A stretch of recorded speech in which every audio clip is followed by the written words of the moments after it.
Hello everyone and welcome back to another live video from the Swis Jon Show. I am Swis and I'm here with my friend Jonathan. How are you, Jonathan? Hello, Swiss. I'm doing very good. How are you?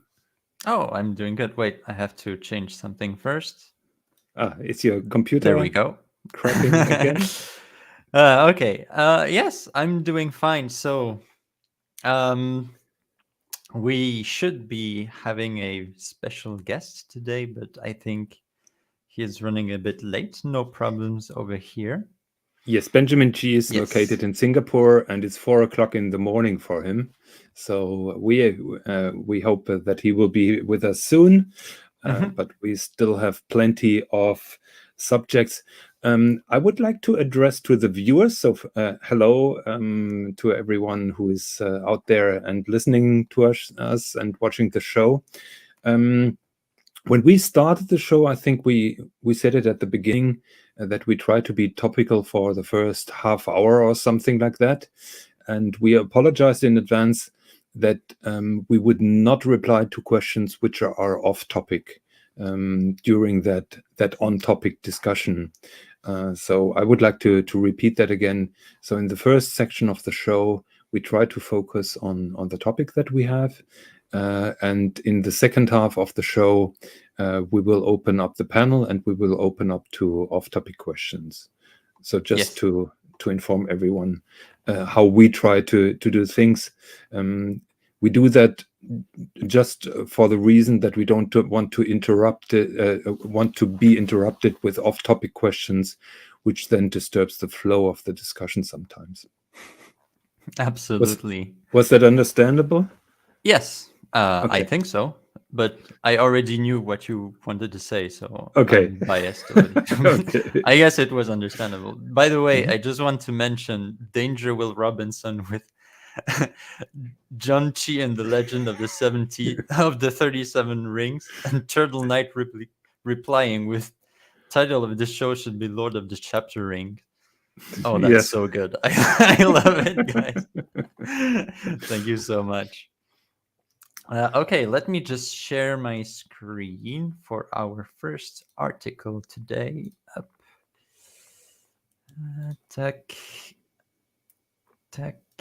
Oof. Okay, so So, first of yeah, all, first topic is probably the greatest Marco, this watchmaker. is for you. Breguet chronograph 3230. A beautiful, beautiful. This is some classic Breguet right there. Yeah. So This just is absolutely to beautiful. give the people a little bit of background, Breguet is probably the most famous and the most ingenious watchmaker of all times. Mhm. He invented so many things in terms of watchmaking. Of course, at his time, it was pocket watches. He was the most copied watchmaker of his time. Total legend, total genius.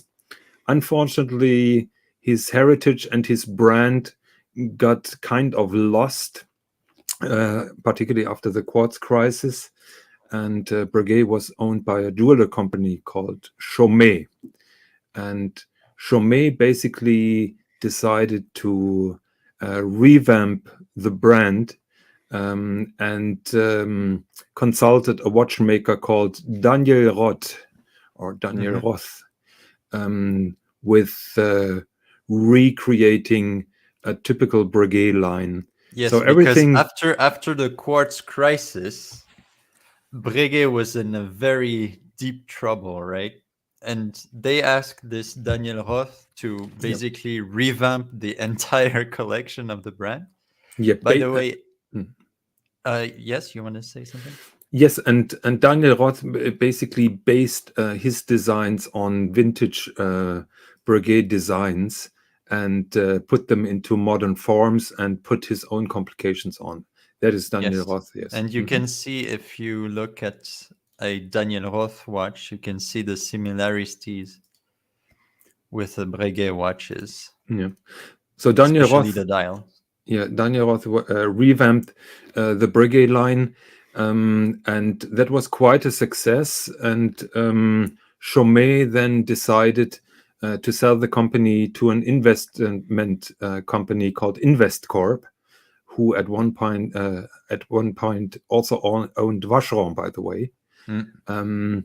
And InvestCorp kicked Daniel Roth out, and he made then his own brand based on his own designs, as you can see, because basically it's a Breguet just with his typical case shape.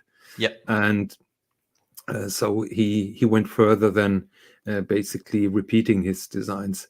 And one of his masterpieces was the Breguet chronograph 3230 with a beautiful Lemania 2310 movement, Yeah. which we hopefully will Can see. see right there. Oh, yeah. Yes. So that is the manual chronograph movement. By the way, at that time in the 80s and 90s, all three watchmakers, Patek Philippe, Vacheron, and Breguet, used this base caliber for their chronographs because there was basically nothing else in that quality range that was acceptable. And the 2310 is also related to the Omega 321 movement. Absolutely. So the base movement is made by Lemania in the highest quality. Yeah, so those what. Yeah. This was before the in-house craze, right? Yes. So it wasn't considered, untasteful to have a base, use a bush that was from another brand before all this in-house thing came. What was it? Early 2000s? The in-house with the chronographs, it basically started with Lange, I would say. Yes. So I know that you're Swiss, so I may say that in all respect to the Swiss people, so the big Swiss watchmakers basically rested on their fat bottoms by using the Lemania Eboche, and basically they didn't have any competition. And then a little German company came up. The German company was Lange & Söhne, with an own in-house movement that totally reshuffled the industry standards. And then the Swiss had to move a little bit. And that's the reason why you see a Patek in-house chronograph today. And so the rest is history. Yeah. I mean, it is good. Competition brings innovation. Yeah, Turtle Knight. Maybe you could buy a 2310 Eboche, put it in your Omega, and shortcut basically the wait list for the 321. It's not a bad idea, I must say. It's like asking, can I take this Patek movement and put it inside my Swatch? Yeah, or inside of my Omega, yes. So those are bloody expensive. I would love to see that, by the way. Someone taking a Patek movement and put it inside like the PRX. There is a guy famous for some Dremel modifications, so I would never say never. I wonder who that is. No, but what really caught me on that article was this tuxedo dial that we hopefully will see in a second. Look at that. This is absolutely mind-blowing, in my opinion. It totally changes the spirit of the watch. Yeah, this is beautiful. I know that Marco absolutely loves this watch, and I love it too. I have never, to be honest, I have never seen this particular dial. Apparently, it's very rare. Very rare. I think they made 25 or something like that.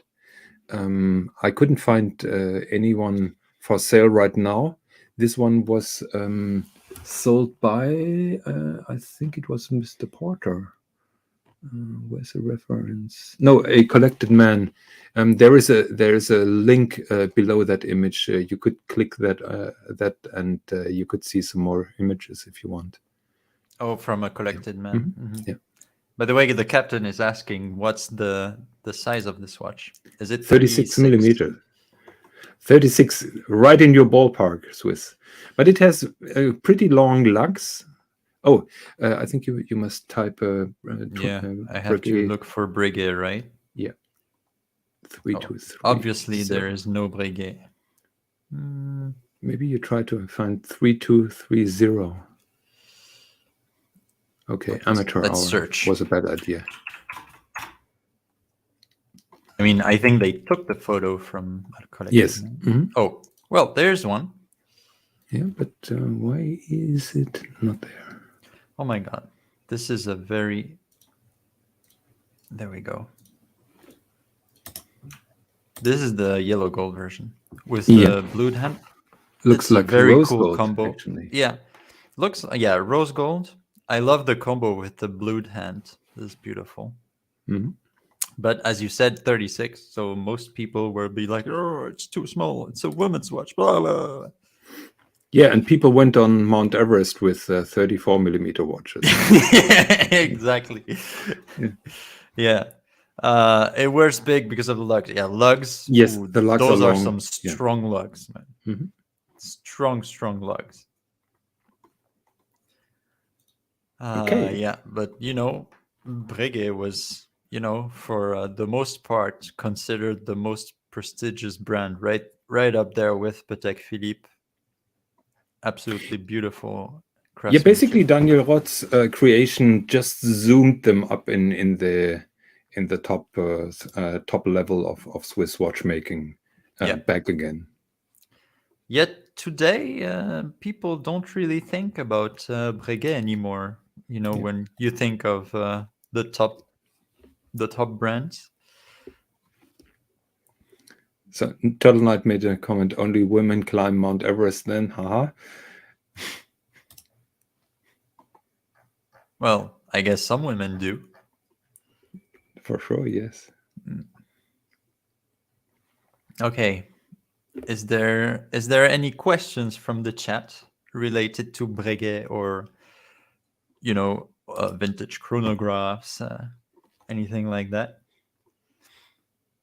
Maybe in the meantime we can go to the next article. Mm-hmm. Breguet. Okay. Next article we wanted to talk about was this IWC, the Deep One. Yes. Over-engineered uber mechanical dive watch. Yes. If you scroll down a little bit, IWC had a great run actually out of the quartz crisis by teaming together with Porsche Design. So basically, Ferdinand and Alexander Porsche Design. Yes, he was behind some really crazy and innovative watch designs, and those were basically realized by IWC. IWC, together with Porsche Designs, featured the first real titanium watches, and this particular watch is the Ocean 2000. You have to remember back then.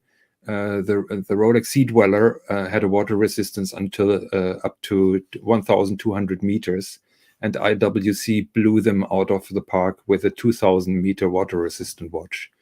So that was the Ocean 2000.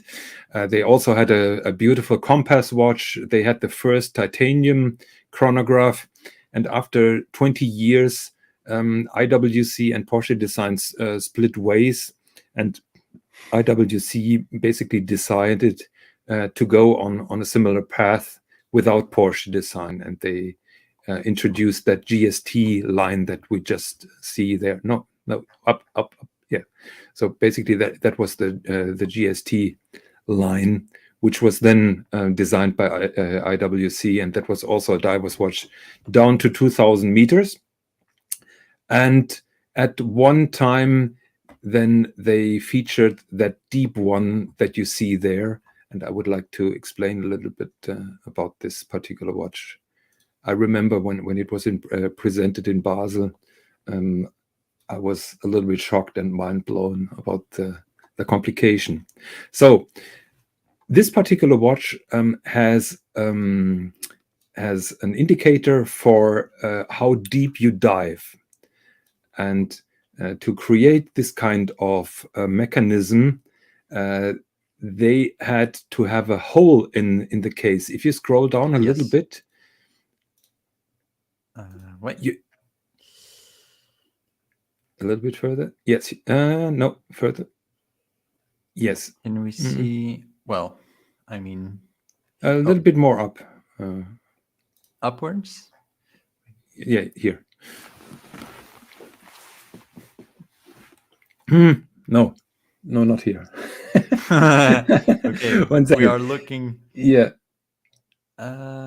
Stop here. Yes, stop Okay. here. Here you can see the holes in that little crown at 4. So there are little holes here at that crown. No, at 4. Yeah, at 4 o'clock. At 4 o'clock. Yeah. Yeah. You're pointing at 5, my friend. Oh, there was a crown at 4. Okay. Yes. My fault. So basically, that crown has a couple of holes, and water enters inside of the watch, which is crazy for a dive watch, because every watch company tries to keep the water outside of the watch. IWC let the water inside because that immersing water then pushed on a kind of tube, which then expanded the deeper you went. And you can see that on that technical drawing, that chamber, that no, a little further. Now, to that explosion. So basically, that huge ring in gold color. Can you see that ring? Yeah, that big ring thing that fills up with water. It is closed at the end, and it bends. The deeper you go, the more water pressure you have, and this thing bends, and that is connected then to a mechanism that then converts to 2 hands. The first hand, the white hand, the big one with that triangle, shows the actual depth. You read that on the bezel. So that So says that would be like 22 meters, and it also has a maximum depth indicator, which has the yellow triangle. There's another hand. It's like, how far did you go? Yes, that is the maximum, which shows then 42 meters. So that only pushes further. For that, they had to use a movement with a small second hand, because you can't use a central second hand. Yes, otherwise it's too crowded. Yeah, and the mechanism was then transferred to that center display, which was really crazy. So it reminds me. There was, I think it was Gégère Lecoultre with the Master Compressor Extreme, where they had it was basically a hole in the crystal, and then they had a chamber, yes, which the water would fill around the ring here. Yeah, is it Gégère Lecoultre? I don't remember. I think it was Gégère Lecoultre. Yeah. Okay, and you would literally see the water go inside the inside the dial. That was also an insane thing. That was it is crazy.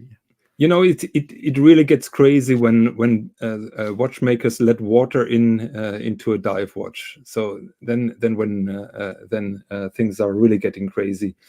That watch was really difficult to produce. You can imagine this chamber where the water goes in uses a lot of space in a watch case. So it was quite huge, and people were very skeptic that this would really work. So basically, IWC provided them with a kind of pump that you could cool.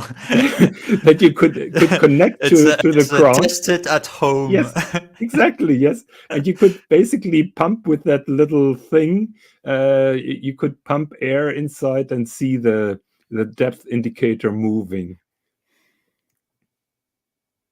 It was a nice toy, but I think they only made a couple of them. They're really collectible, really rare. Here you can see the. I'm not saying which kind of pump attached to this particular crown. So you could try that out. When was this made? When did this come out? I have to see you. I think it was around 2000. 1 second, let me check if the article says something. I would guess around 2000. I've been just checking Chrono 24, and and it used a JLC caliber, yes. 891.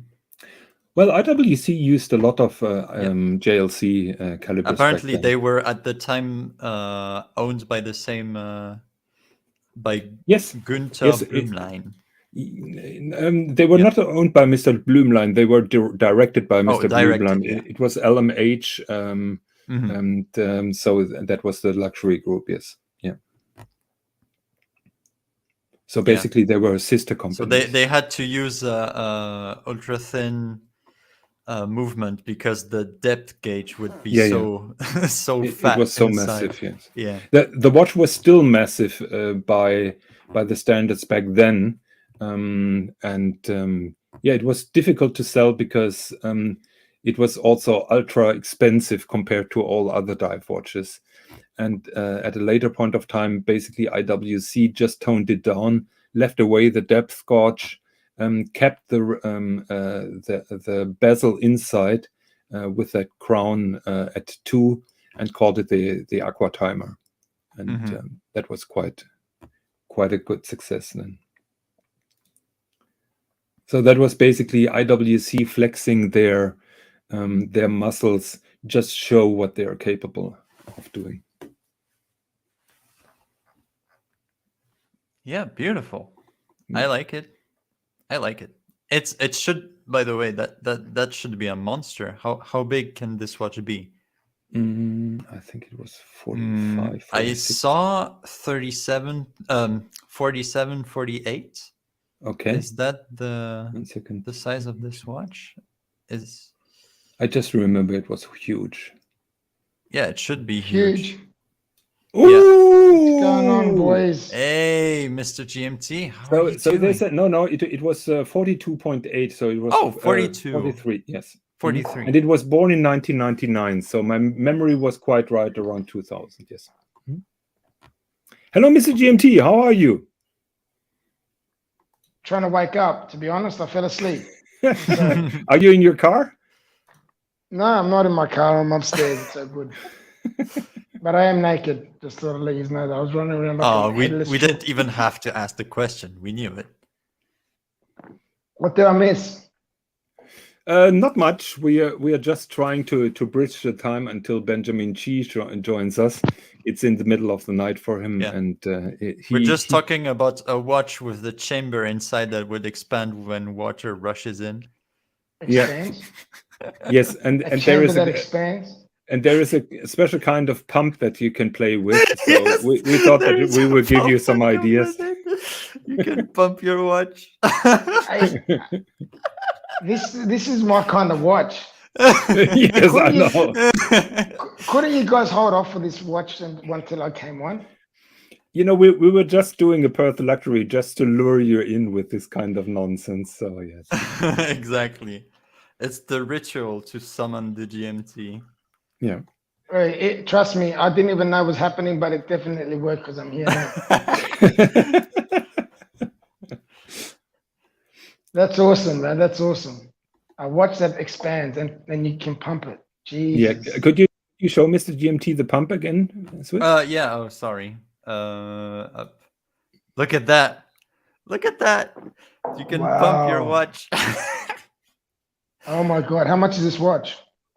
Oh, it's very expensive on the secondary market. Because of course, a watch that you have to pump. Yeah.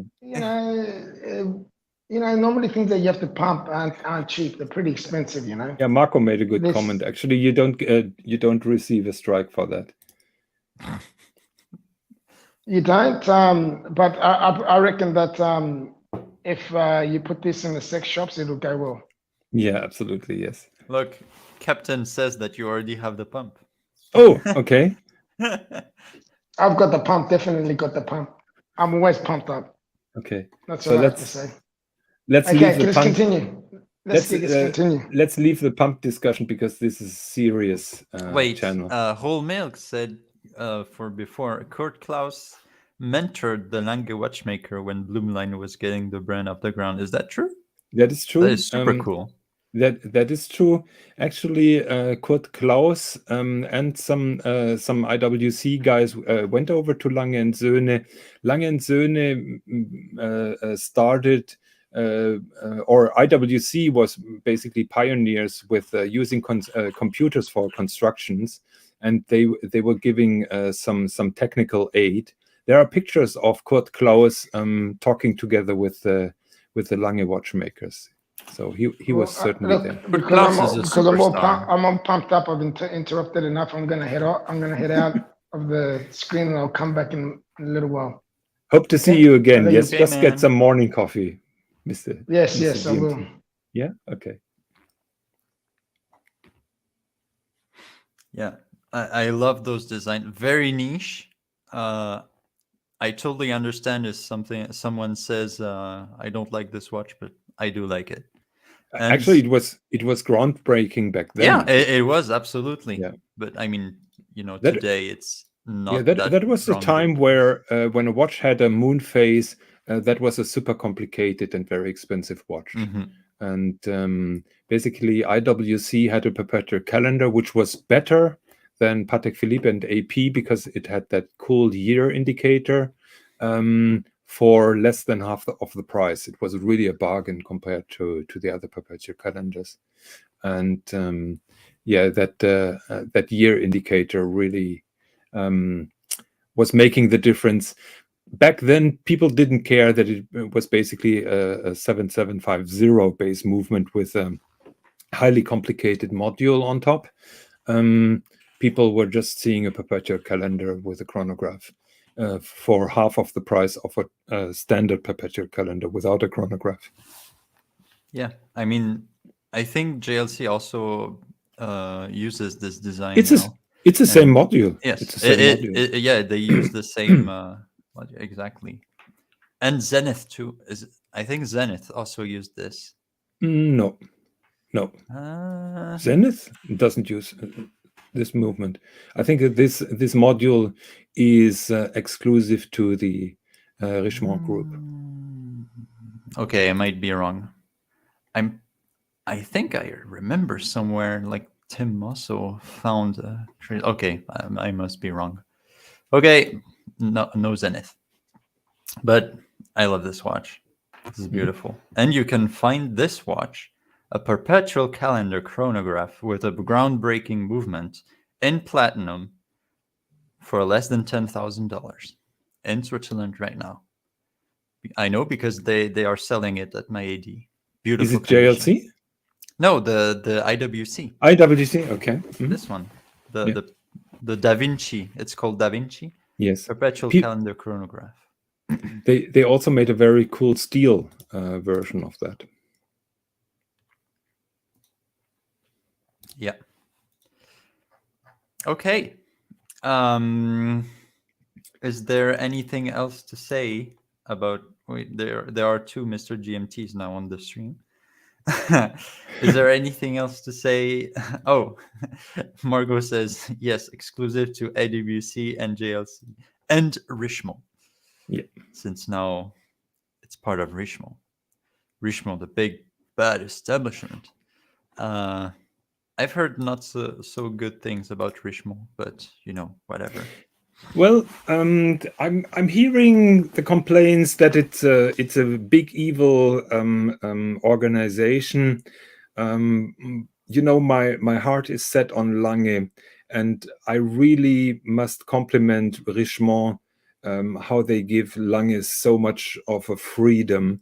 They basically can do whatever they want. They don't have to use Richemont base movements. It seems to me that nobody really tells them what to do, how much to do, and so on.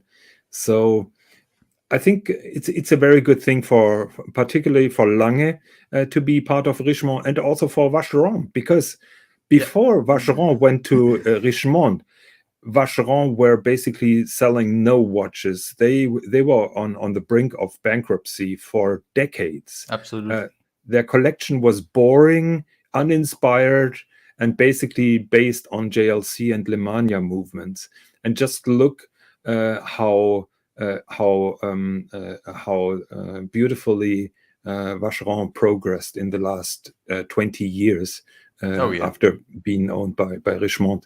So say whatever you want against Richemont, but Lange and Vacheron are a prime example that Richemont is not 100% evil.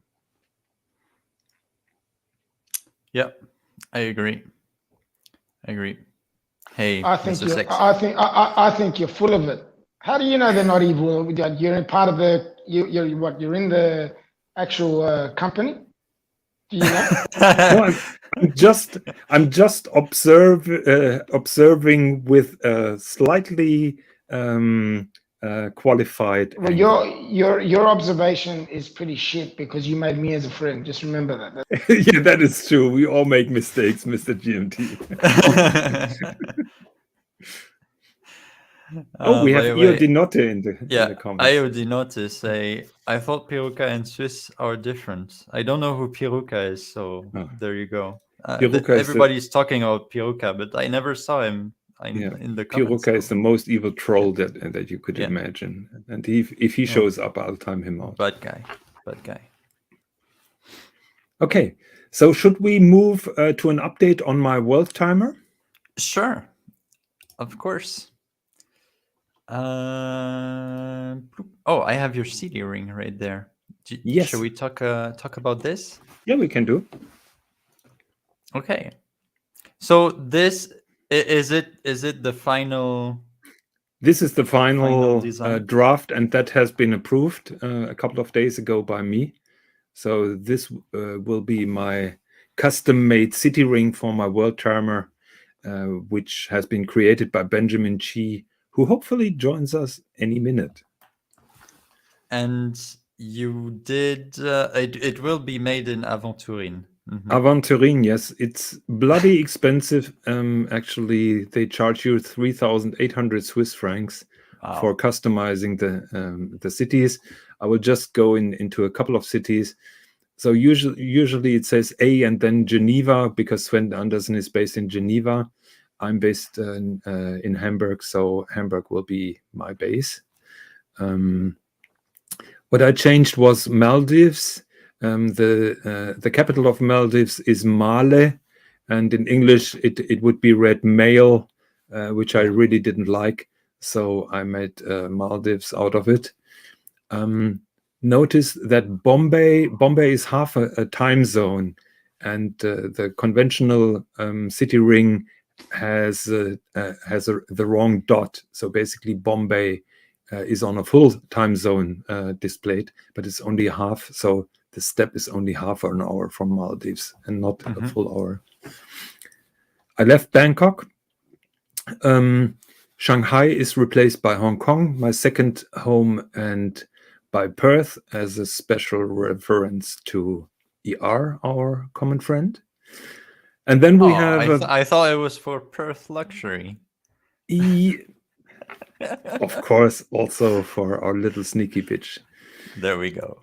So then we have a city I've never heard of, which is called Darwin.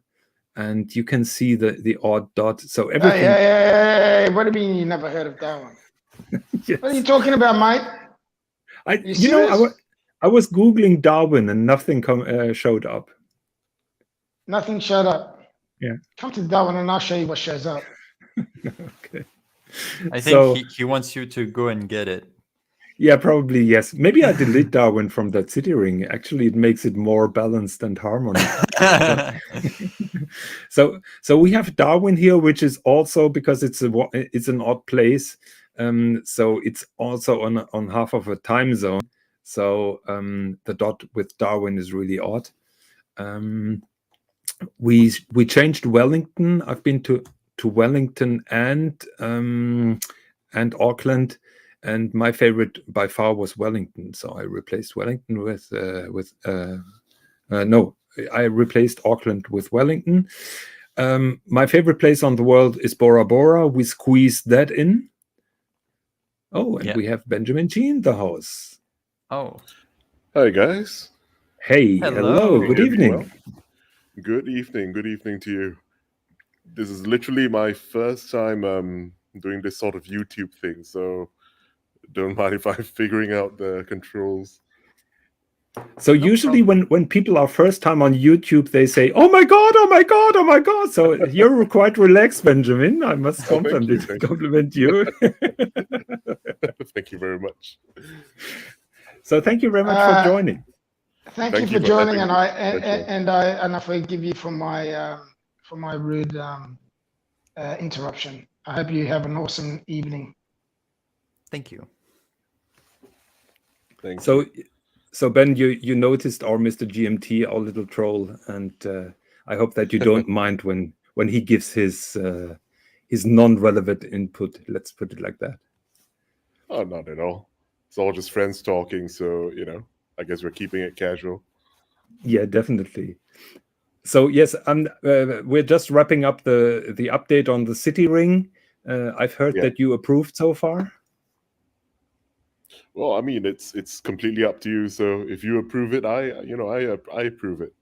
Okay, that's good to hear. Yes, I'm just seeing it on the screen right now, and it looks pretty good. Yes, I think so too. And I wonder, you have a new series of the Celestial Traveler Voyager, and there is Bora Bora on. What happened there? It's really just for fun, I decided to change 10 of the 24 cities. So my intention was just to make it more, romantic and fun. I mean, we own these world timers for, the romance and the emotions it evokes within you, isn't it? So, I mean, if you really wanted to know the time in a certain place, 2 seconds on your phone would tell you that. But when you see Bora Bora or a certain city, on the ring, it evokes a certain memory inside you. And I know, Bora Bora is a place close to your heart. And there are certain cities on the City Ring that also evoke, beautiful memories within me. So for a word on a watch to have that power, it's pretty amazing. And I decided to change 10 of the cities really for myself, because you think about it as a watch that I'm selling or marketing, but it's actually first and foremost for myself. So the very first showpiece watch, as it were, I created it for myself. So obviously I wanted to change from the first version of the Celestial Voyager. So I really took a deep dive and looked at every single time zone on the City Ring, and looked at which place I would want to travel or that I have traveled to and have a beautiful memory of. And and it was quite interesting, because I did a bit of research, and a lot of the cities are sort of, I think they're there out of tradition. Because if you see world timers from other brands from the 1920s or even the 1800s, you see the same cities as well. You see I think you see South Georgia, you see the Azores. I mean, places that practically nobody goes to be honest. But I'm just receiving a call from a mayor from the Azores who disagrees with you. But I think we should make a city ring with Tuvalu and Easter Island. Can be done. Anything is possible, Yeah, but I totally agree with you, Ben, that basically it is a travel in your mind when you're able to put your favorite places on the earth on such a beautiful watch. And that is basically the intention that I followed, yes. Yeah. I mean, it's a voyage, through your memories as well, isn't it? You look at the ring and you think of all the beautiful times you had with, your family, your loved ones, your friends, both in the past and in future to come. Once all this madness is over, hopefully we can travel to all these beautiful places soon. And I definitely have a huge list of places I want to go to. So yeah, I mean, the Azores is definitely on the list. So I need to take a wrist shot, with the Azores. Yes. And yeah, you can make it good on your Instagram. You see this. Creating this voyage is just an excuse for me to travel more. Yes. Lone Star has a very easy solution. Just put North Pole in every section. And actually, Ben, here there is a commenter called Mrs. H, which is the short form for Mrs. Higgins. So this is my dear wife, and she wanted to thank you explicitly for parting me with a large part of my money. To hand it over to you. Pleasure. Well, she'll get to wear it as well, so I'm sure she'll also enjoy it. And it's an excuse for you to go to to take her to all 24 of the cities, on the city ring. Be careful, be careful with those kind of promises, because she may remember that, and maybe she's taping the show. So you have a long life ahead of you. So what's 24 places? Okay. I mean, you could do 4 a year, and still go back to Bora Bora, and hopefully we'll do that. Well, good morning as well, Mrs. Higgins. So good evening, I guess, over there. So, yeah, but for you it's morning. It must be 5 o'clock already or something. It's pretty much 5 a.m. Yeah. Yeah. So that makes your appearance here even more special. It's a pleasure. So Ben, you never say that about me, mate. I'm here at bloody 5 o'clock in the morning too. Really? You never thank me. Yeah, serious? But nobody asked you to come here, so that is a big difference. All right, fine. See ya.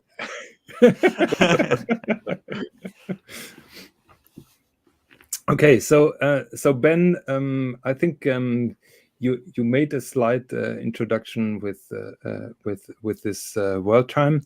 We would like to welcome you again on the show. Thank you very much. We will try to briefly cover your activities on watches, but maybe it's the best that you introduce yourself and the mission, the horological mission that you're on. Sure. So, wow, this is a big one. I mean, when I first started, so I have 3 brands, BCHH, of which this World Time is under, Benjamin Chee Haute Horlogerie, which is my flagship brand. I started that in 2019. And then my second brand is Celadon, which has 2 lines, Celadon Haute Horlogerie and Maison Celadon, which I started. That was my very first brand. I started that in 2012. And the Haute Horlogerie line I started in 2020. And finally, I have Millicron, which is my third brand. I started that in 2018. So it's been a long road. It's been about 10 years now of designing and creating watches. But of course, I've also been collecting watches way longer before that. So I mean, I started 10 years ago, not with the express idea of creating brands or even entering this as a business, but it just came from a passion to produce watches that I wanted to wear that didn't exist at the time, and that sort of feeling and passion still motivates me to this day. I mean, I created this Celestial Voyager first and foremost because I wanted to have such a watch, which didn't exist at the time, and right now I don't think there's any similar watch apart from the Patek World Time. Yeah. So yeah, I mean, So, but where is the turning point where you transfer from a watch collector to basically creating your own watches? Because that is a broad step. Just imagine Mr. GMT, who is a watch collector. If he would start his own brand, nobody would be buying this. So, hey, what are you talking about, mate? What? Why not? Why wouldn't they buy my watches? Are you serious? You never know. I would buy it. Are you serious? I wouldn't buy wait it. and see, mate. Wait and see what's coming out, mate. You'll see. Okay. Sorry for the interruption, Ben. No problem. Hopefully it's an impressive GMT watch, you know. Yes. Oh yeah. With souvlaki sticks on the hand. So I guess I had several phases, you know. I mean, you know, just off the top of my head, I guess my first phase was feeling various kinds of watches at various price points from both my father and my grandfather, who both influenced my collecting tastes and sort of set me on the path to really appreciating watches. And then the second phase would probably be, you know, as a young person, as a student, starting to explore more affordable watches on a budget with the limited resources I had at the time, and that was fun as well. You know, I mean, I think it's always a challenge to acquire watches that are perhaps not so expensive, around the 3 or 4 digit mark, with limited resources, but you can still definitely appreciate them. And I think any true connoisseur of watches, you know, may have a high-end collection, 5-6 digit pieces, but you can still appreciate, you know, even a $200 Seagull chronograph, or you know, a nice $1,000 vintage Omega, perhaps. You know, I mean, they all have a certain place, you know, as long as there's substance in the piece, you know, then it should be worthy of appreciation. So going back to my journey, I think after that second phase, it sort of ignited a passion to create something that didn't exist, you know, as I was saying just now. Because as I had more and more watches of various price points, I realized that I wanted to create something that was exactly what I wanted. Because all the watches I had, you know, be it a more expensive big brand piece or something more affordable, there's always maybe a feature or a characteristic that I want to change. Sometimes more, sometimes less. Sometimes you just don't want to have a date window, you know, or you wish. Oh, that is an explosive topic. Yeah, it is. If you notice, most of my watches don't have date windows. I think very good. Very good. I love it. I think none of my watches, off the top of my head, have date windows. So that's Ben, one of the bugbears for me. Ben, just for your background, I'm calling Swis the date Ayatollah, because he's so fundamental about not having a date window. So, I mean, for the record, I think a date window can be done well. And my original plan for my Monarch Diver was to have a date window, actually. But then I decided, I'll go purist and just, you know, scrap the date window. But I do think date windows can be done well. Like, if I agree, but it's so. Yeah. Usually it's not. Usually it's Come not. on, guys! Well. Just imagine that beautiful enamel dial and having a date window. That was would be so practical. Come on, exactly, guys. Yeah. I mean, it's sad, you know. You see a $20,000 watch and it's so perfect, and then there's a date window which just brings the whole house down, you know. Yeah. So you just Benjamin Chee. Sorry to interrupt, but having a date window on your work time would have killed your work time. Don't listen to Jonathan. Sorry, I didn't catch that, actually. He said a date window on your beautiful world timer would have killed the watch. Yeah, absolutely. Well, you know, I think I could do it pretty well. Okay. If it came down to it, I think I could design a nice date window on the world time, but it would make it thicker. And I'm not a fan of thick watches. I mean, certain, I have 3 brands, and obviously all 3 are different, but certain traits are universal among all 3 of them. And one thing is that all of them are as thin as possible. There's no unnecessary thickness or unnecessary large cases. They're all as sleek and as svelte as possible.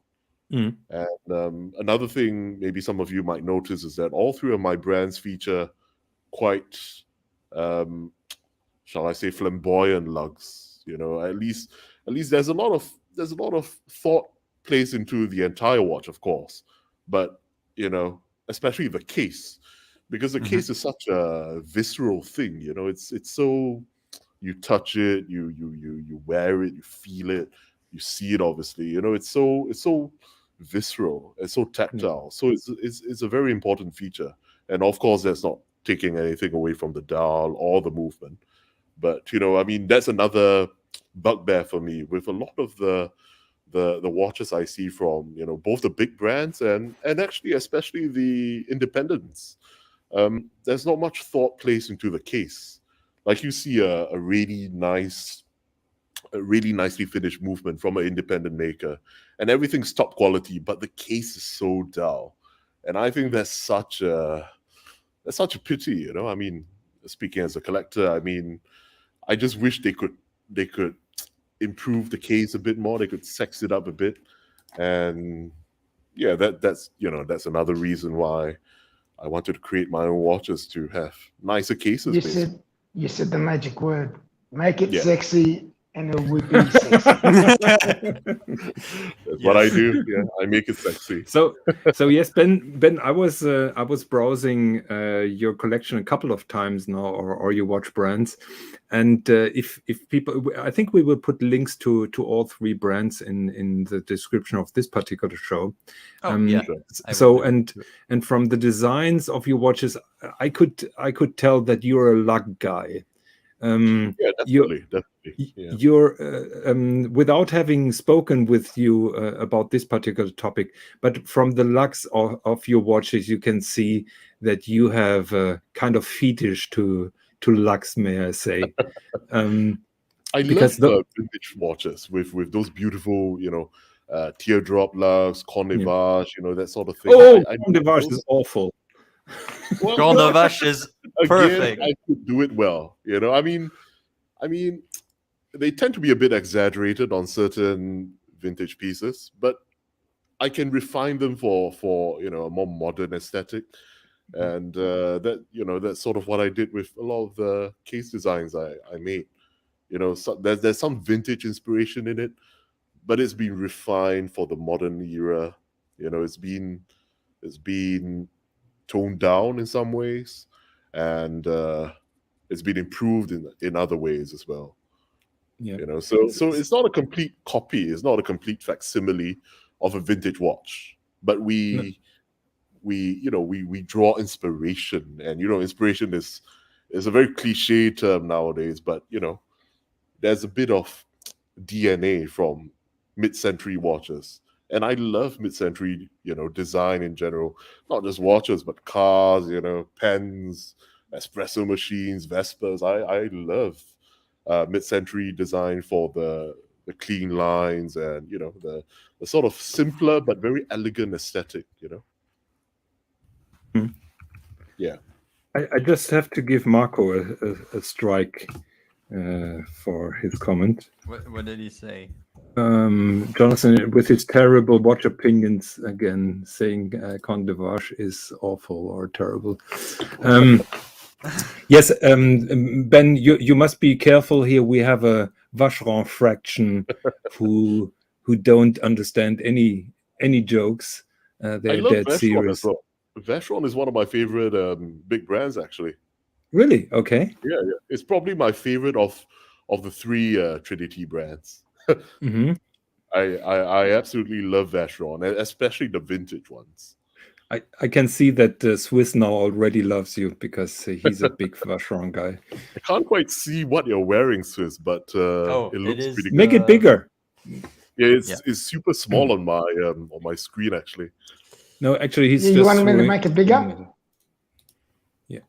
Oh, very nice, very nice. That's the traditionnel. Yeah. Yes, that is the ladies. window. That is a lady size. Thin and no date Is it window. I love ladies? that. It's 38 millimeters, if I recall. 38.5. Actually. Yeah. It's a beautiful watch. I mean, a nice modern caliber. Finishing is perfect. I think Vacheron is doing great things. Especially with the overseas, the historique. I love the historique. Yes, me too. And I think they're the most understated and the most flamboyant, ironically, of the three Trinity brands. Marco is saying, "Whoa, I love this guy." Thank you very much, Marco. Grazie mille. Ben, we were just talking about this. I was putting out the theory or the quest that Vacheron was dead for decades before they were taken over by Richemont. Would you agree on that? Well, what do you mean by dead? I mean, to be honest, a lot of the brands were dead, So but Patek Vacheron was in particular dead because first Mr. Yamani owned them and they were short on money and they only sold a handful, and then they went over to Investcorp, which didn't go well, and you could see most of the time that they were short on the money and the collection was really uninspired. In my opinion, it really boomed the brand after Richemont took command on that's the bridge. True. That's true. I mean, that's one of the advantages of being a large conglomerate. They have more professionalism in a way, for better or for worse. Yes. I mean, I like some of the older designs they did from the 50s and the 60s, and then they were beautiful. Beautiful, absolutely. Yep. But they were a completely different brand then. I mean, they were kind of like the independents, back then, because they were making 300 pieces a year. Yeah. So, they're pretty much like the Laurent Ferrier, of today. So it's a very tough comparison. I think they make probably 20-something thousand pieces at the moment. So it's pretty much 100 times more than the 60s. Yeah. But I the what people would call the neo vintage pieces from Vacheron are also quite worth considering. The I can't remember the names of the calibers right now. I think it's the You mean 1921, the square one, or not that one? No, that's the historic. That would be the current ones. But I mean the pieces from the 90s, which are not quite vintage, but people are kind of calling them neo vintage. The Sputnik. Yeah. What was it called? No, it's the manual wine caliber just before the 4400. It's the really small one. I can't remember the. The ultra thin one. Not the ultra thin. The ultra thin is the 1003, which I have a couple examples of, and it is beautiful. The 1003, the 1002, and the 1001. That's the center seconds one. Those are from the 60s. But there's a caliber from the 90s, which I think they still use now for the ladies' watches. The name escapes me at the moment. I think it's the 1800 or... I think... No, that's a 1003. Yeah, that's the 1003. Yeah. There's... I can't remember the... I used to be quite well-versed with Vacheron because I used to be I used to haunt the Hour Lounge, which is the owners forum back when it was quite active. So, but that was quite some time ago. That was probably about 10 years ago. So Ben, we have our dear friend Io Di Notte who asks a nasty question. Maybe Swis can pull that up. So what is Mr. Chee's opinion on the Vacheron Mono Pusher? Let me. I Wait, know we they did a will pull it mono up. We will pull it up the on the split screen. second? Let me just have a look. It's the Harmony one, isn't it?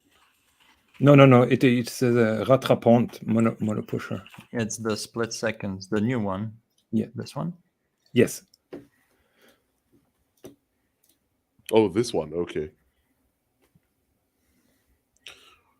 Well, I think it's pretty. It's well proportioned. The dial. The mechanics are, obviously top notch. I like the design of the two split second hands. Absolutely. It's very the case designs are sort of modernized, but they still call to memory the flamboyance of the 60s, from the older designs. What do you think about the design of this random standard pusher at 2, which is totally unfittable to the case and basically ruins the entire watch design with just one strike? This is a trick question because I think it's absolutely beautiful. And Jonathan, are you talking about the watch on the screen right now? Yes, I hate that square pusher because talking about this pusher. It is so out of place. It looks like a modern pusher on a vintage inspired watch, and I can't stop hating this. Well, to be honest, I'm not really a fan of chronographs to begin with. So and my dad loved chronographs. So I grew up with a ton of chronographs, and I got kind of sick of them, to be honest. So the first watches I bought myself were time only. So when I see this chronograph here, I mean, having the 2 o'clock pusher doesn't really make much of a difference. It probably balances out the crown, which sticks out quite a bit. Without the 2 o'clock pusher, the crown will kind of stand out like a huge pimple, I think. But I think this is the Excellence Platine version. So it's got the nice textured dial. And the blued hands are, they're a nice contrast. I mean, overall, as a modern piece, it's quite well executed and well designed. I mean, there are certainly more boring modern pieces, which I've seen both from Vacheron and from the other, large brands. But this is quite well done. I mean, is there a picture of the movement? I think Swis has it. Let me show you. But Io Di Notte tells me that he was not asking about that. It has a peripheral rotor. It's nice. I mean, it's beautifully finished. I mean, it's gorgeous. Yeah. But just look at the pusher again. I can't get over it. Well, I mean, what would you suggest in place of the pusher? First of all, they shouldn't have done that sleeve around that pusher, which is totally out of place. It just looks too modern and just too big and just too bulky and everything. Yeah. But, John, you don't know what you're talking about. Leave the designer design the watches. I think Jonathan, you got to be one of the most boring people I've ever met in my life. You should not be talking about this sort of shit. I think the case is quite well designed. Slightly, I would jazz it up slightly, and the crown should be a bit sleeker if it were my design. I tend to favor very sleek crowns, as you might have seen. I love them. Yeah. But Io Di Notte actually didn't ask about this watch, so I screwed this up. Io Di Notte actually was asking about this particular watch. This was the one I had in mind, but I wasn't sure if this was the latest version. I saw this a couple years ago. It's nice. The cushion case, calls to mind vintage pieces from the 20s. I mean, it's quite a characterful design with the the hands, the cushion case. The dial in general is quite characterful. overall, I'm sure the mechanics are also top notch. So I mean, nothing not to like. It's just really comparing versus other similar pieces in the same price point, and deciding if it's worth it or not. Yeah, I mean, in my opinion, that is an absolutely beautiful watch with the power reserve on the bottom. The mono pusher could be a little bit slimmer and sleeker, but other than that, it's almost a perfect watch in my opinion. That is one issue with mono pushers in general. They tend to look like that, they tend to stick out. So I mean, I think it's the same with the Patek as well. So I suppose it's a bit unavoidable, Yeah, but Ben, I heard complaints from the industry that you're giving them headaches with your requirements on on crowns. Yes, Alex was quite. No, Alex I mean, was I think that's a good thing because I pushed the heck out of my production partners. It's like, I mean, it's not just Alex, it's everybody, down the list, all the way down to my least expensive watches. I'm always like, how can we do it better? How can we do it thinner, slimmer? And they keep coming back with, oh, it's already so thin, we can't do it anymore. I said, do it, improve it. We can do better. And you say it very. You say it very friendly. I heard it differently. I mean, I take a carrot and a stick approach, So yeah. I mean, the end goal is to create the best watches possible, at each respective price point. So so my production partners, they definitely find that a bit of a headache, but I think at the end, when they see what they created, they're quite proud of it, and they're quite impressed with themselves. So yeah, I think so too. Yeah. So the client wins, production partner wins, and hopefully I win too. So everyone's happy, Yep. So if we just, I would like to make an example of your passion about crowns. By pulling up some watches of your Celadon collection, and you can see that basically a reoccurring motive are the slim crowns on those particular watches. And you know how that came about? That came about from me basically just feeling a whole ton of watches. And it's not just the watches I own, it's also, I would go on these inspection tours of watch boutiques and shops and just try on a whole bunch of watches and just really go to town with them.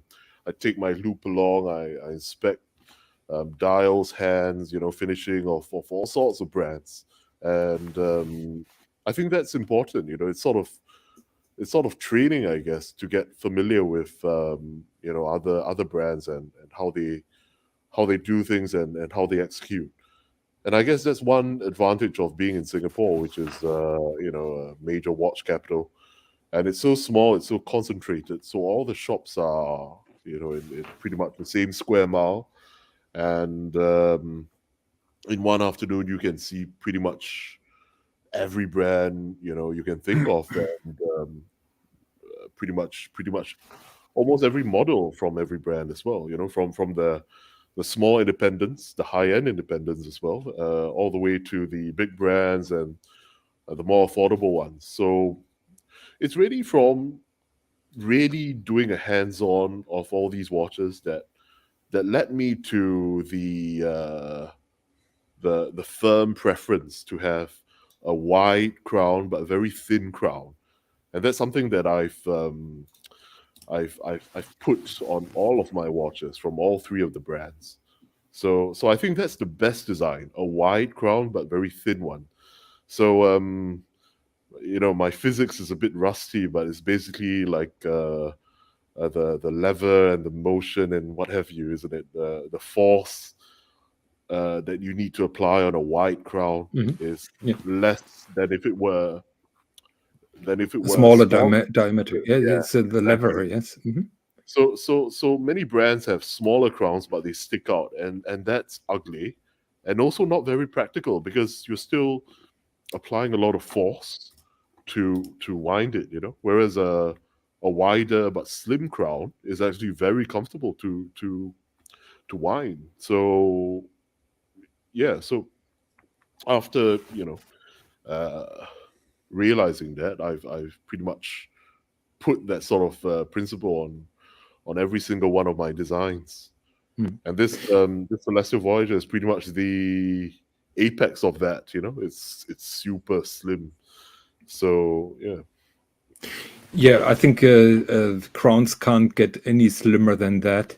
And I know that you've been haggling really hard with Sven Anderson about for sure. I about told the him, crowns.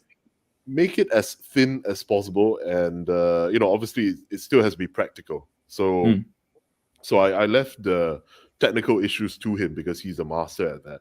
So I said, as thin as possible, but still obviously practical, and then comfortable, So and he did a really great job with that.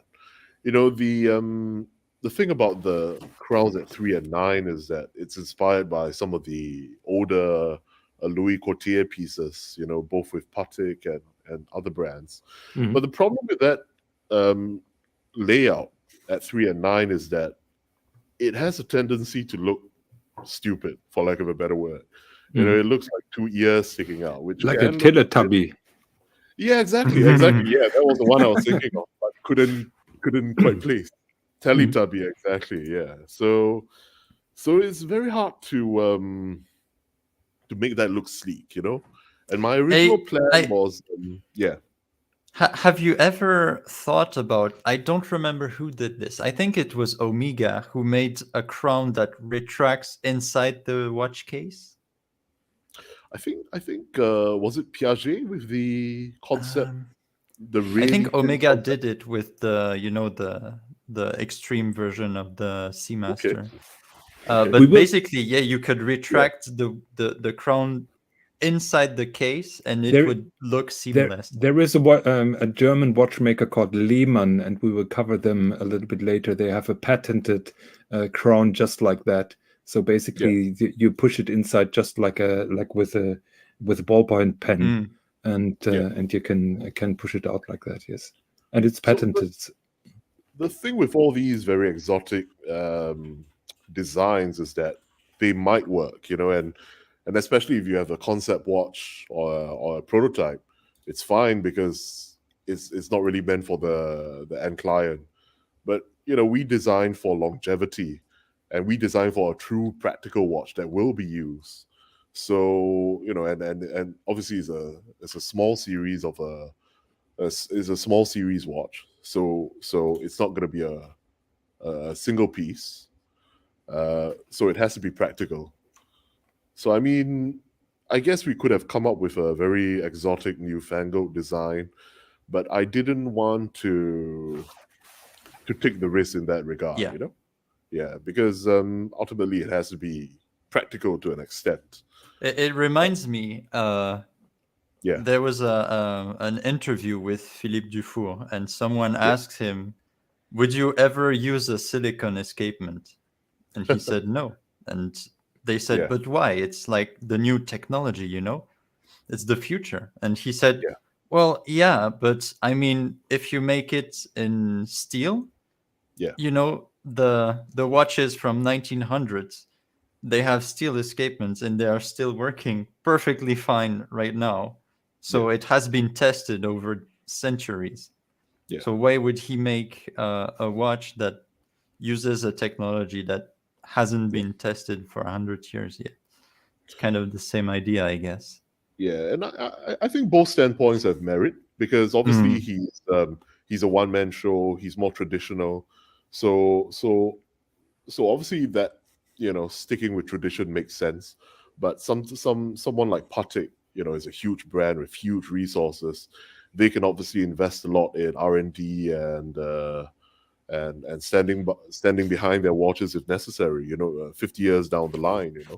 So whereas a small independent would not be around himself 50 years down the line. It probably will be his daughter or or an apprentice perhaps. So it's wiser to be more traditional when you're an independent, I think, in that aspect. So Ben, one reoccurring passion of yours in your watch brands that I could see is a passion for enamel and cloisonné. And you managed to find some incredible craftsmen from China, obviously, who make such an incredible kind of cloisonné watches. Maybe Swis can pull them up. Wait, which one? The cloisonné. Celadon which HH. cloisonné? There's Celadon. a lot of The cloisonné. Celadon. Okay, yeah. Give me one With second. a peacock. Yeah, it's coming. Celadon. Before you continue, guys, while you're searching for that, Benjamin, all I have to say is I'm not blowing smoke up your ass. I'm just going to say that you have got... Feel free to. you have got a divine taste in the way that you design your watches, and thank you very much.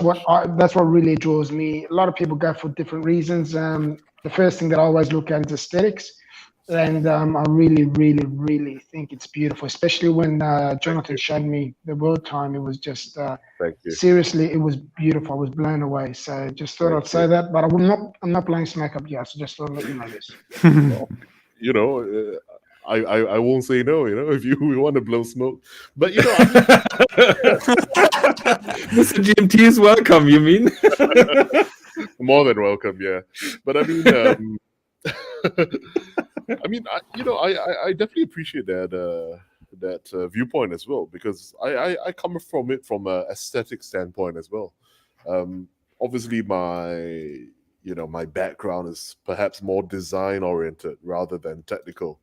So my solution to that is just to find the best artisans, the best technical people, like Sven Anderson, like Lin Yonghua for the Century, and then just tell them what I want to do, and then leave them to do what they do best, and then I design the watch.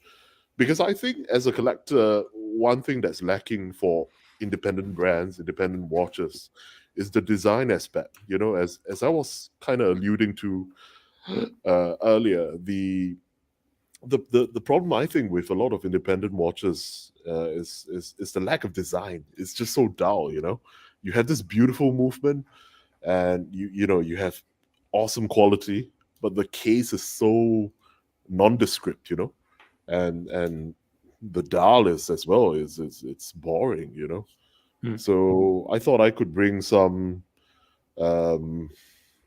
strong opinions, perhaps from a design perspective. You know, as an outsider to the watch industry. You know, apart from being a collector, I thought I could bring my own preferences, informed by perhaps my passion in history and art, in travel, in design, in other aspects, such as cars, such as clothing. You know, I could bring that into the watch world and sort of revolutionize perhaps certain archetypes, shall we say, such as the world time, such as the time only watch, you know, which have remained fairly unchanged for the last 50 years or even 100 years. So, you know, I mean, my goal when I set out to design the Celestial Voyager was to create the most beautiful and obviously the best world time in existence. And, a lot of people, I'm very honored and very flattered to say, a lot of people think that, yes, it is the most beautiful world time that they have ever seen. And that was exactly my objective. Yes, and not only that. So we are. You've been now talking about the standard watches. What I really found very interesting was that you were so open to my ideas of customization, or even make my particular watch even more personal. I was always a little bit cautious that you would take offense that I'm taking your design and do my own thing about it. But you've been always very open, very maybe you're professional, polite, and didn't really tell me that I'm totally crazy and out of my mind. But you were always very supportive to my ideas. And if he doesn't, I will. You're completely fucked up. Well, I think first of all, I have a pretty thick skin, but it's also important to have an open mind. I think as a creator and as a brand owner, as a designer, because I actually get a lot of good ideas from my clients. So I'm always open, and obviously, there are certain things that I would say no to, but none of the things that you ask for are things that I don't think would look nice. It's also important as well, that if you ask for something that I think would not look good, that I would tell you, and that's also a service to you as well, because I wouldn't be honest and I wouldn't be authentic if I didn't give you my honest feedback on certain things that I didn't think would look nice. Yeah. So I think, but isn't it? Yeah. Isn't it kind of hurtful when an amateur like me comes along and says, "Well, I like your watch design, but maybe you could change that a little bit, and maybe you could change that a little bit." So because you're the expert, you have the background in arts and in tradition and everything, and I'm just an amateur. And I know everything better. Isn't that a kind of conflict? Well, I don't differentiate between amateurs and experts. I mean, I'm not an expert either, and I'm always open to listen to ideas from clients, from supporters. I'm always open, because I think if I'm stuck in my own ivory tower, there's no way we're going to improve. And that's the problem I thought with. Exists with many of the large brands. They don't really listen to watch enthusiasts, which is really quite dumb, because here you have this really passionate, community of people that are a hotbed of ideas, but you're not listening to them. It's kind of stupid. So I always have an open ear, at least. Obviously there are things that I wouldn't do. There are certain lines that I wouldn't cross, but I'm always open to listen, for sure. And I think many of the things that I've heard from other people over the last 10 years of creating my own watches have led me to create even better watches. So overall, it's definitely been a positive. Yeah, well, put it this way. Sorry, just to interrupt. Put it this way: the watch that you have designed for Jonathan is that unique. I believe it'll be the only world time with Darwin on it, which I believe within time it'll be very, very highly collectible. And not even that, I reckon Darwin Museum will probably purchase it just to have it in the museum. That's what Darwin, right. Yeah. So Ben, Mr. GMT, and me, we were just joking that if I die, the city of Darwin will probably try to buy the only world timer that features Darwin on the city ring. So it may be a future collectible. Well, I must commend them on their good taste if they do so. Well, it's one of the beauty of this Celestial Voyager. You can make it so personal to you. There's so much possibility for customization with the dial, with the city ring, with the rotor. There's so much. There's so many avenues to make it so personal to you. Yes. That don't exist with other genres of watches. I mean, with a time-only watch, excluding the enamel dial, with a simple time-only watch, how can you really customize it? I mean, you can change certain things, but it's never really going to be that personal. So that's one thing that really drew me to create this world time, that it's such a romantic, beautiful genre, So to aim to create the most beautiful world time in already probably, the most beautiful genre of watches is a challenge that I, relish taking up. Arguably it's setting out to create the most beautiful watch in existence, isn't it? Because the world time category is already such a a highly prized and highly valued type of watch. I mean, I think the Patek World Times are some of the most expensive watches ever sold at auction. The 2523 last year was sold by Philips for around 7 million francs, if I recall. And I think there were two World Times sold last year. One was the Cloisonné and one was the Blue Dial. So yeah, I mean, I have a picture that Alex took of my Celestial Voyager next to this 2523 actually. Which is, okay. Quite cute. Yeah. So which is your Celestial Voyager? Is that part of the 7 that you issued, or did you make a special one for yourself? So I haven't really settled on that. I was actually thinking of taking one of the 7 for myself, but since all have sold, I guess it's the old adage of the shoemaker not having shoes, right? I mean, I guess I'll yes, I'll take one of the later ones for myself, but yeah, so far, leaving it all for clients. So when you see that 25, 23, I'm pretty sure that caters your passion for lugs, because those lugs are outstanding, I must say. Yes. Yeah. I mean, I saw this watch and I thought there's so many things I could improve with it. So, okay. and then voila, you have the Celestial Voyager. That's my end result of me trying to improve this 2523. Absolutely, because just when people are just looking at the hour ring or at the city ring outside, it is too broad and it's too cluttered. And you had that brilliant idea to make it in Aventurin, which is just mind blowing. And it's beautiful. The first time I've seen your Celestial Voyager, the World Timer, I just had to get it because I was so mesmerized. I was so caught by the concept. I immediately knew that I had to get it, and then I had the discussion with Mr. GMT, which watches of my collection. I was waiting for you were going to purchase this until I spoke. Come on, say the honest truth. Don't come and turn it around and say that it was your idea. I fell so much in love with this watch, and then the next morning I told Mr. GMT, I really want this watch, but I don't have the money.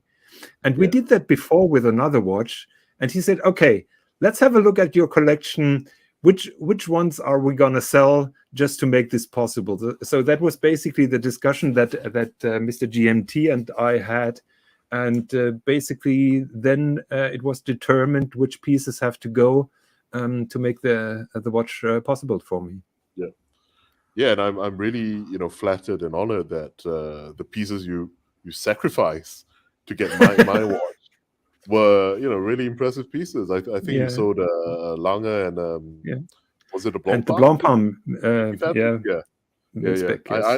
I'm not a huge fan of the 50 Fathoms. I used to own one in the past, and I had some quality issues with it, but it's a pretty watch. Yeah, but the Milspec, the Milspec is really nice. I think that's a very nice feature. Yeah, I had the Concept 2000 50 Fathoms, and the bezel just fell off when I was sitting down one day.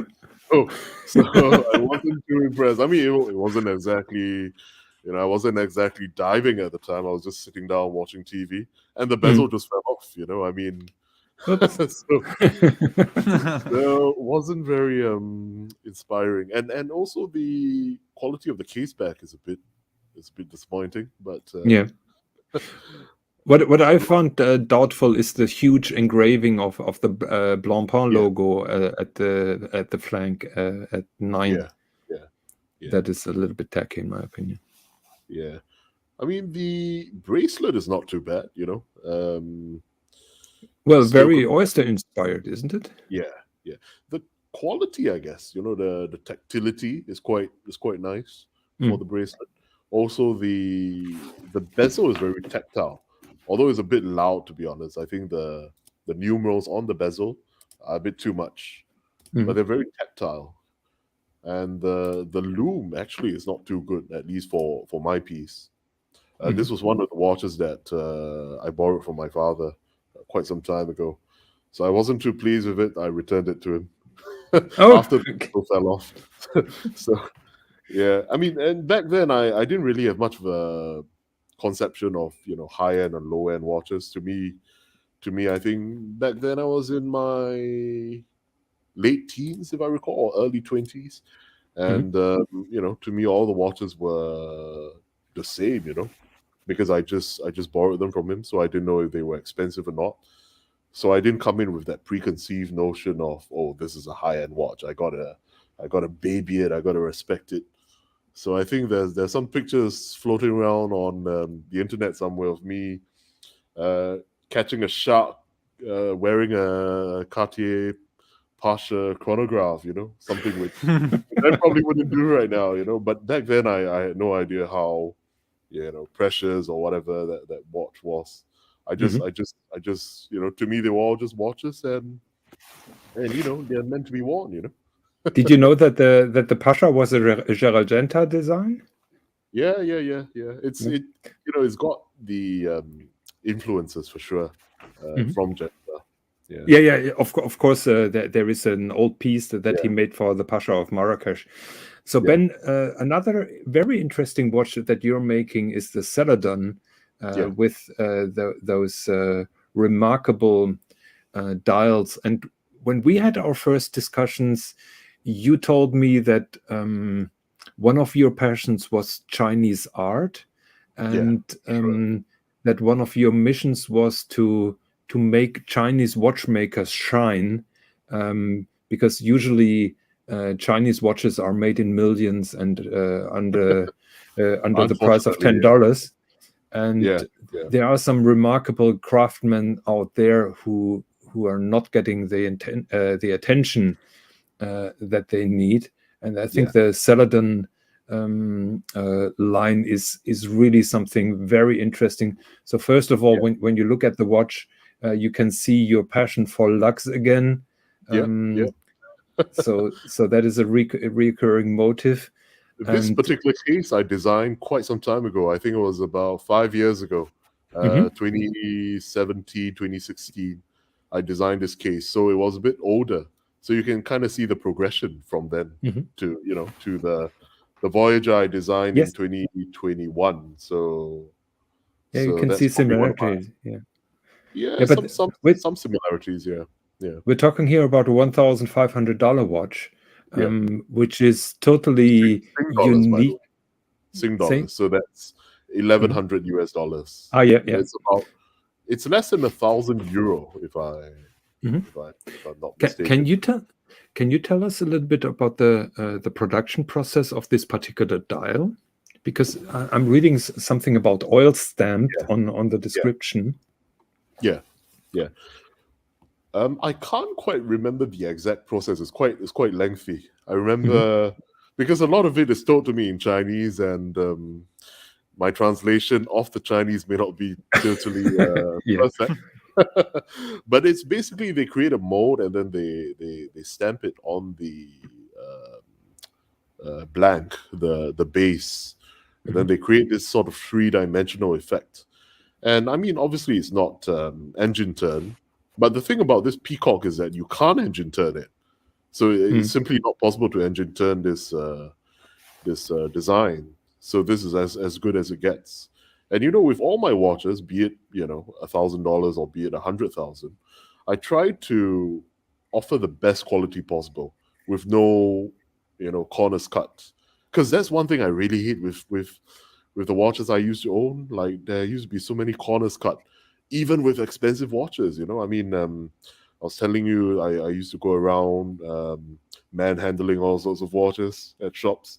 And it surprised me, some really, really prestigious brands, it would be like $100,000 tourbillon, and the dial has imperfections on it. and it's just not acceptable, So I mean, some of the brands that I think were really good, from my experiences then were Lange, Parmigiani, obviously some of the independents because of the small volumes, they are able to control the quality. But those would be the bigger brands that I think keep the quality even at the volumes they produce. Or Moser as well. Moser is really great quality. Some of the other bigger brands were very disappointing, either in the dial or the movement or the hands. You'll see imperfections, and that's just not acceptable. Even in even in a 4-digit watch, that's not acceptable. But those were 5 or 6-digit watches, and that was even more disappointing. So when I create my watches, I set out to never cut corners, because I mean, ultimately, every single watch I design, I wear for myself, and I'm the kind of person that I can't brook being second best, I don't want that to come across as arrogant or anything, but I just can't sit right if I know that this can be improved in quality, like I would rather spend more and get the very best, So there were no corners cut in any of my watches, I mean, as reasonably as possible. And especially with this Imperial Peacock from my Maison Celadon range, looking at it right now, I mean, there's really no way you could improve it in terms of quality. I mean, I guess you could finish the movement more, but for but we're talking about an $1,100 watch, and I think the movement. I've never heard of the Beijing watch manufactory. Can you tell us a little bit about this? Oh, for sure. I mean, very few people have heard of Beijing watch, even in Beijing. Hey, I have friends in Beijing that have never heard of this. I think Marco has visited them already, but other than that, yes. Yeah, no, I'm just joking. It's a very connoisseur, sort of brand. So in a nutshell, they were started in 1955 in Beijing, and they were at the time the most prestigious factory in China. So they produce everything. I mean, it was a bit like Glashütte in East Germany, because it was technically a communist system at the time. Yeah. So all the components were produced in-house. Not just the movement, but the case, the dial, the crown, everything A to Z was produced, in that factory, which is quite unique because in Switzerland, it's a very different setup. It's a cottage industry, which has its pros and cons, but it's very unique to have a mechanical object, produced completely in one factory. I mean, even with $1 million cars, you don't get that. Components still come from outside. Yeah. So I mean, right now that's not the case with Beijing, because obviously things have changed, and it's no longer that communist. But the quality is still there. They still produce the movements in the factory, and if you actually go to the factory, it's quite charming. I mean, very little has changed from the 1950s, actually. So it's truly a step back in time. It's a time machine then. Ironically, it is a time machine. So, but it's quite tricky because when I created this watch, I wanted it to be fully Chinese. So the option to use Japanese movements was not there. So that would have been an easy cop out, just to use a off the rack Miyota or something. It would have been, more recognizable, cheaper, easier to get. I was telling the Chinese factories that I wanted to use a Chinese movement, and they were all surprised because no other client would have asked for Chinese movement. Not Beijing watch, but other factories that I worked with later on. and none of them use Chinese movements. You know, they all use Japanese movements, but made in China, by the way. So, so I mean, it's all tricky now, isn't it, with globalization? Where exactly is it from? You know, you gotta ask. But yeah, I mean, I was very limited. I was very constrained, you know, with my suppliers because of the goals I had to create a 100% high quality Chinese watch. You know, you can imagine how difficult that was, you know, at the time, and still is today. So yeah, but I must say, for $1,100, a watch with those incredible lugs, with this beautiful pattern on the dial, and a movement, basically an in-house manufacturing movement with chatons, with screwed-in chatons, is just mind-blowing, in my opinion. I'm glad you say that, because that was my intention, to blow your mind, you know, to create a really unrefusable, you know, offer. You know, I mean, it's so unique, it's so high quality, it's so beautifully designed, and it's a reasonably priced watch. So what's not to like, you know? And that's exactly what I set out to do, you know. Obviously, this 3/4 plate movement is not on the same level as Lange or Geo, but it's some way there, you know. It's got a look, at least. Marco asks, can you tell us if the screws are thermally blued or if they are painted? Can you tell us? So they used to be thermally blued, but actually a little secret in the watch industry is that thermally blued screws or hands, they kind of change color after a while, and they're quite sensitive to, you know, air and oxidization and that sort of thing. So after a while, there'll be a bit of browning or purpling, which some people might think is rust, but is actually not rust. It's simply, you know, the color changing. And, you know, when I first heard this from the watchmakers, I thought this was bullshit, you know. I mean, yes. Pardon my no, it's fine. No, I thought it was rubbish, you know. It's I like that side of you. I like it when you talk like this. It's perfect. It's my kind of language.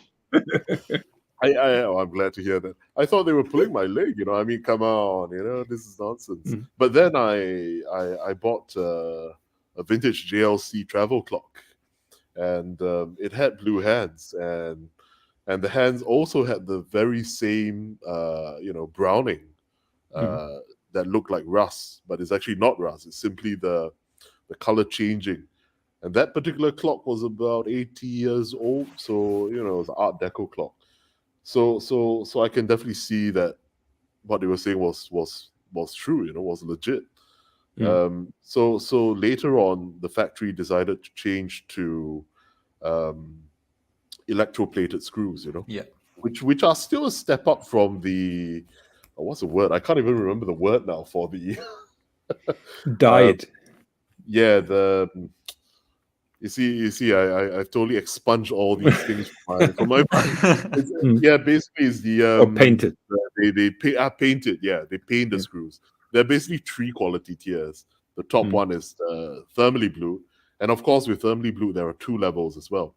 There's one where it's artisanally done one by hand, the way that, you know, and the color is uniform everywhere, beautiful. Well, it's not really uniform. It's not really. Well, if it's done well, they you know, it's like it's about 95% uniform. I mean, if you see my Celadon Sentry with the blued hands, those are done individually, one by one, by Lin Yonghua himself, the Sentry. So if you go to our watches on top, our watches, and then you go to the Peacock, Celadon HH, and then you can see the Starry Night or the Peonies. So if you look at the hands, they are this one is quite unique because it's what I call transition blue. It's beautiful. I love that. That's amazing.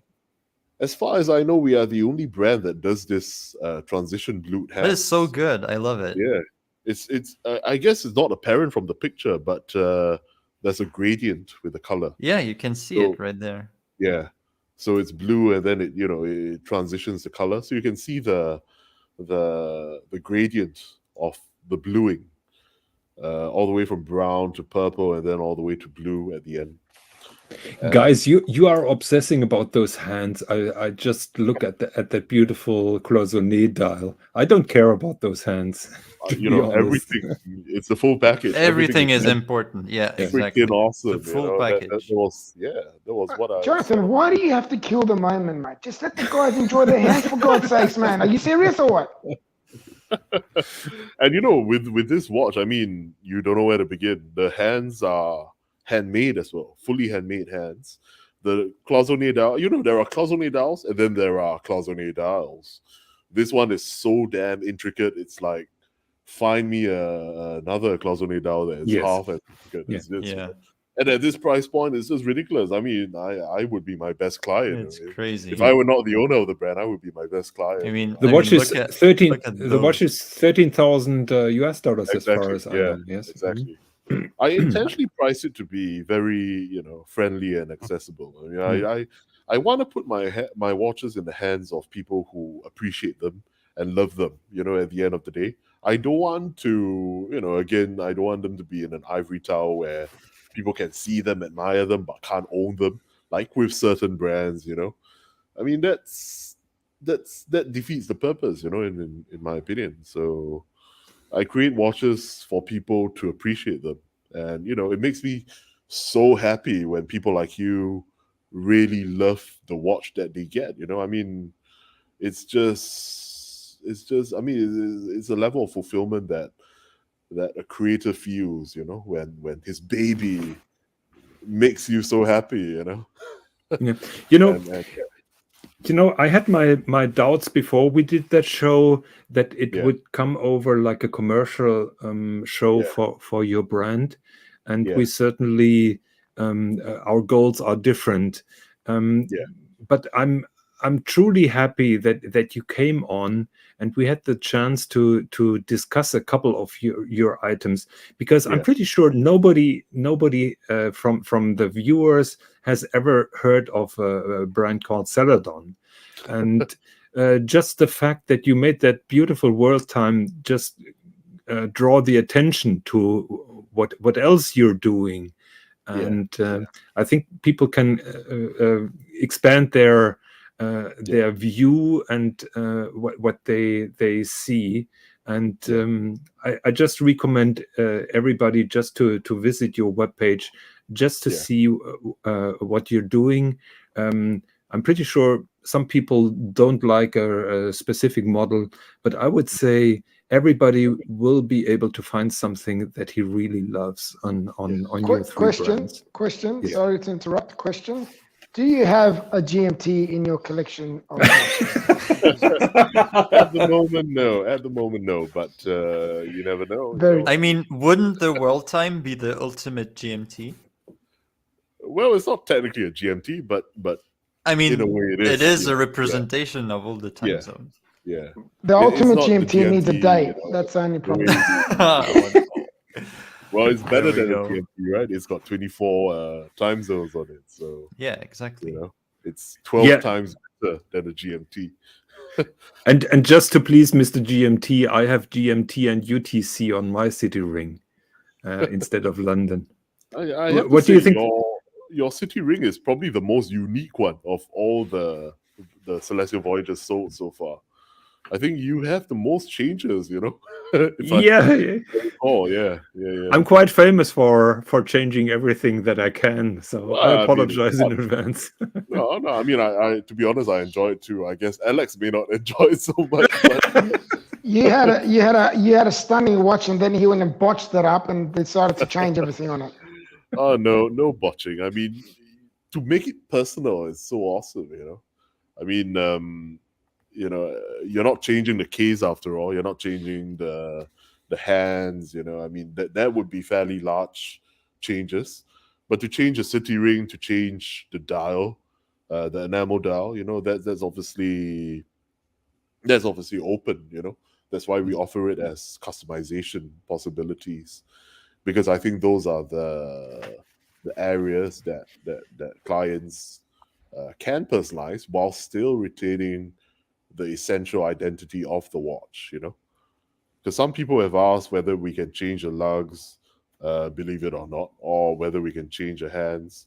And I said, that's not possible, both from a design perspective and also from a cost and practicality perspective. It's just going to be ridiculously expensive. So yeah. So I mean, those are examples of where I've drawn the line on in terms of customization. Well, there's still plenty to choose from, I must say. Yeah. And I took a full bath in all the possibilities that you offer.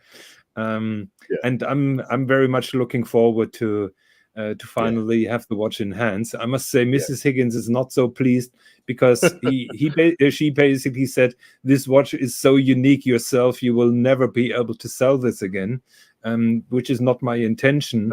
But she sees it from a practical resale value. And talking about that, I probably totally screwed that watch up. I don't think so, because I guarantee you someone, myself, and there's another person that will probably buy it off your wife if it ever comes to it. So don't worry about that. Well, I'm dead, so I don't worry about that at all. Yeah, Mrs. H the flipper.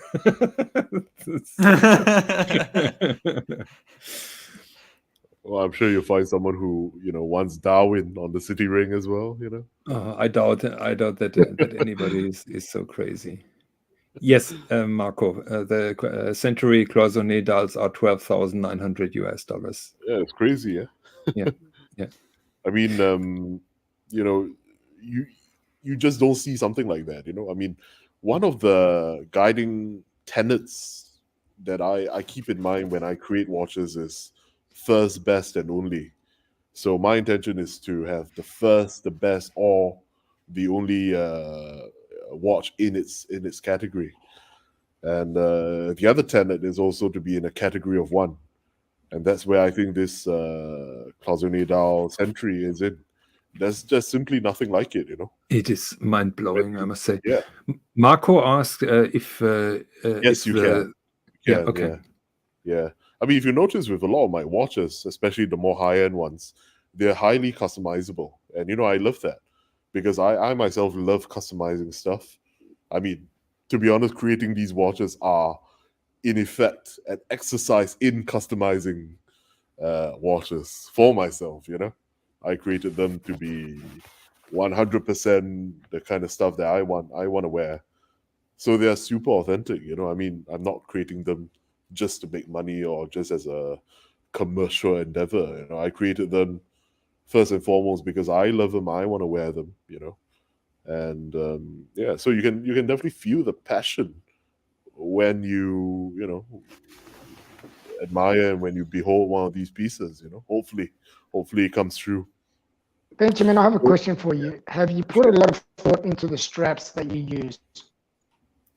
Have I put a lot of thought into the straps? Yeah, into the straps that you use for your watches. Of course, yeah. I mean, it doesn't make sense for me to create an awesome watch and put years of effort and thought into it and then cheap it out with a cheap strap, isn't it? Because I mean, even the best strap is probably like a couple $100. So it does not make sense for me to cheap out on the strap. So how did you come up with? So do you go with the colors of the watch? What really draws you to go with the design of the straps that you have? Well, that's a taste thing, to be honest. So with certain dials, you want to bring out the colors, and with certain dials, you want to blend in the colors. So obviously, it's not a hard and fast rule, but I think with a gray dial, you want to blend it in. So with a gray dial, you want to have a gray strap. So it's very tone on tone. Whereas when you have a blue dial, you want to bring out the blue. So it kind of shines, So this gray strap is an ideal frame, so to speak. to allow the blue dial to really, come out and shine.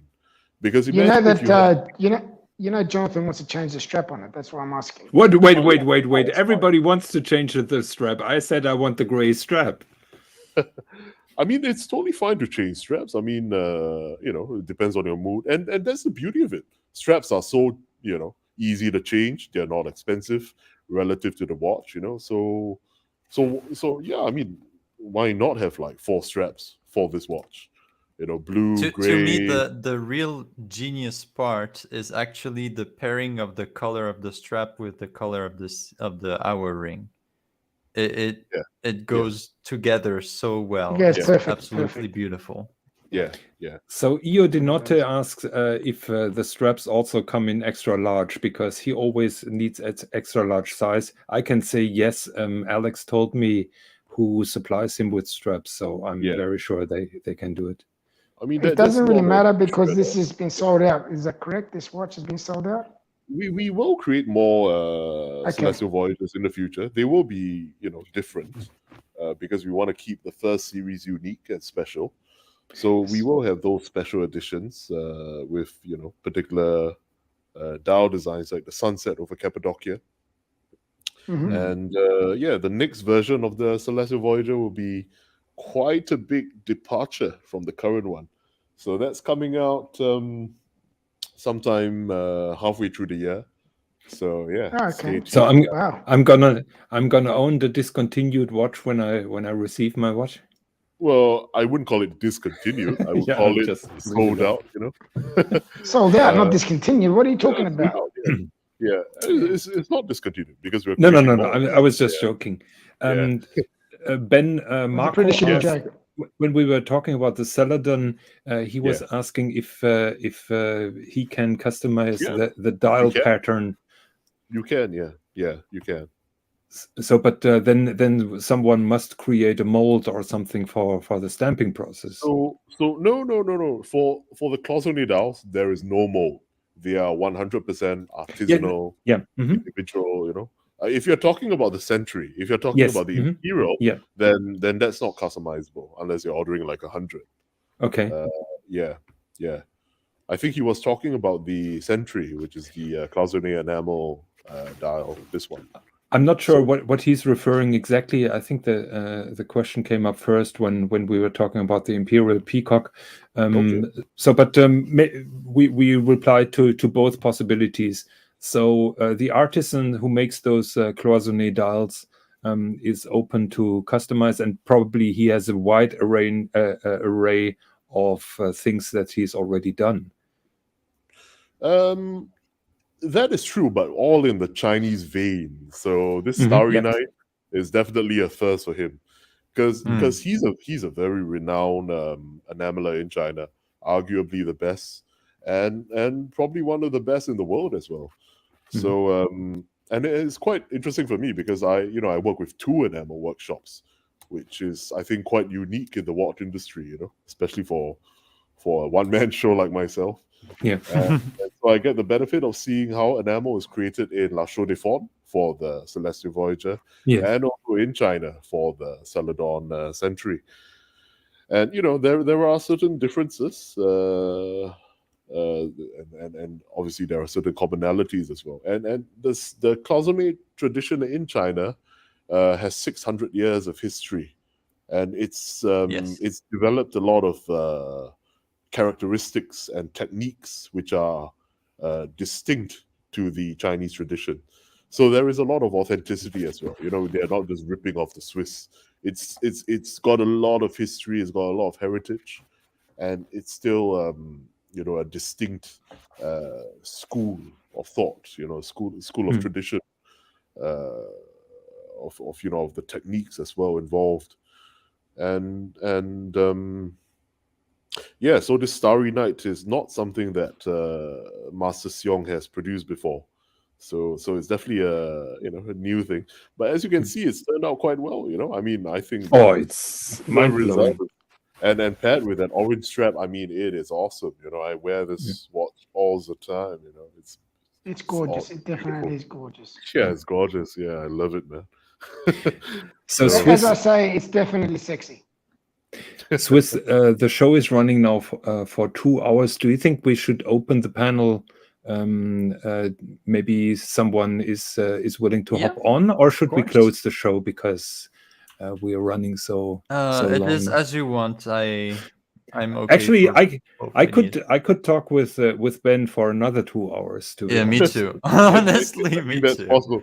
You know, the funny thing is, I had my notes from an earlier podcast I did a couple weeks ago, with all the usual questions like how did I start my brand, you know, my collecting journey and all that, and I literally used none of that.